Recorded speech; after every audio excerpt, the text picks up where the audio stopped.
Iran और middle east में चल रहे सैन्य तनाव की वजह से भारत सहित दुनिया के तमाम देशों के सामने एनर्जी संकट पैदा हो गया है। ऐसे में अमेरिका ने भारत को रूस से क्रूड खरीदने के लिए 30 दिन की मोहलत दे दी है। अमेरिका के विदेश सचिव का कहना है कि भारत इस तनाव के दौरान 30 दिनों तक रूस से क्रूड ऑयल खरीद सकता है। ऐसे में अब अमेरिका द्वारा दी गई मोहलत को लेकर विपक्ष ने कड़ी नाराजगी जताई है। विपक्षी दलों के नेताओं ने भारत में ट्रंप की हुकूमत चलने की बात कही है। विपक्षी दलों के नेताओं का कहना है कि अब किसी सबूत की जरूरत नहीं है, कि अब पूरी तरह से साफ हो गया है कि भारत की हुकूमत ट्रंप के हाथ में है। यह प्रमाणित हो गया है कि हमारे संप्रभु, हमारे हुक्मरान ट्रंप हैं। कब खरीदें कब न खरीदें तेल, किससे खरीदें किससे न खरीदें का सामान, ये अमेरिका तय कर रहा है। यह तो और बहुत इंसल्टिंग बात है कि 1 महीने का मुलतवी दी गई है कि भाई खरीद लो, हम इजाज़त देते हैं।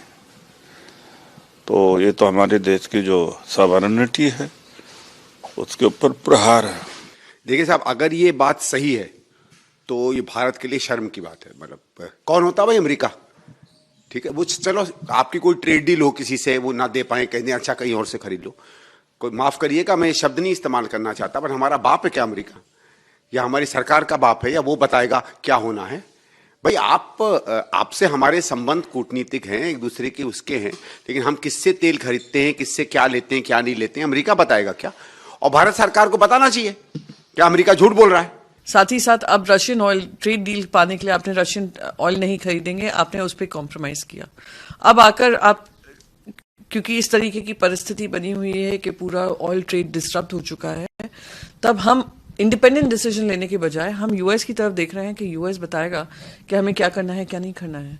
ये जो भाषा का इस्तेमाल किया है, जिस तरीके से परमिशन दी गई है, वो ऐसा करता है, दिखाता है कि हमने अपने नेशनल इंटरेस्ट को कॉम्प्रोमाइज कर ये ट्रेड डील की है। हम जो लगातार जिस बात को कह रहे थे, आज पुनः तस्दीक हो रही है।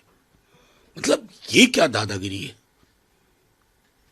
जुबान देखिए, लैंग्वेज देखिए किस तरह का दिया गया। मतलब एक सॉवरेनिटी का मतलब क्या है?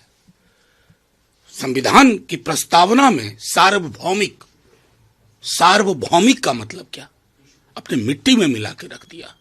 शर्म आनी चाहिए। अमेरिका द्वारा दी गई 30 दिन की छूट से वैश्विक तेल सप्लाई चेन को लेकर बनी चिंता कुछ हद तक कम हुई है। बीजेपी नेताओं ने कहा है कि भारत को जिस चीज की आवश्यकता होगी वो लेगा, क्योंकि देश की कमान पीएम मोदी के हाथों में है।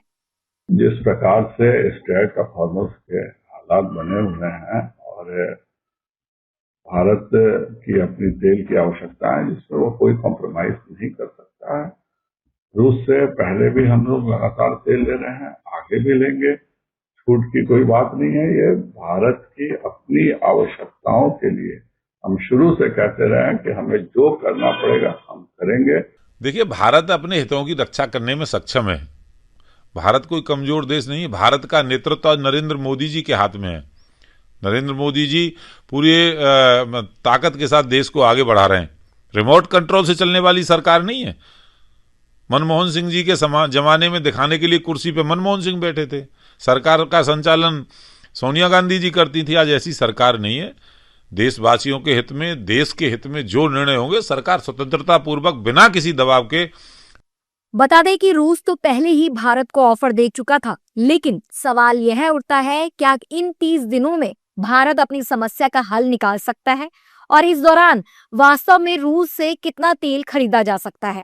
भारत रोजाना करीब 5.5 मिलियन बैरल कच्चे तेल का इस्तेमाल करता है, जिसमें से लगभग 15 से 20 लाख बैरल तेल होर्मुज़ जल डमरू मध्य के रास्ते से होकर आता है। इसलिए इस समुद्री मार्ग को भारत की ऊर्जा सुरक्षा के लिए बेहद अहम माना जाता है।